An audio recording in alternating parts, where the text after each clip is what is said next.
sä näet tämän rajauksen. Joo. Siis otat sä oikeesti noin No, läheltä? eikö mä teen tässä nyt erilaisia testejä, niin sä Joo. näet sitten, että mikä niinku, tää olisi mun mielestä ehkä aika hyvä. Joo, aika läheltä. Joo. Niin, katsot koko ajan sieltä ikkunasta ulos. Onko se hyvä? Niin. Taas mä puhun tällä lailla sisäänpäin. Kun mun isä on opettanut, että voi puhua ihan ulospäin muille ihmisille, että ei tarvitse Miten sä rakennat roolia? Mistä se lähtee? tekstistä. Nyt mä katoin sua silmiin. Niin, ja aloita silleen, että roolin rakentaminen lähtee Joo. tekstistä. Roolin, Joo.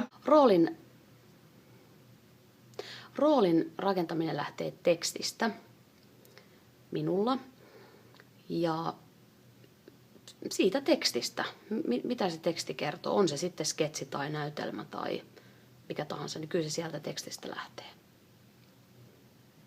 Onpa järjettömän epäkiinnostava vastaus. Oli vai? No oli. Et sä vastaa mitään. Täh? Siis mä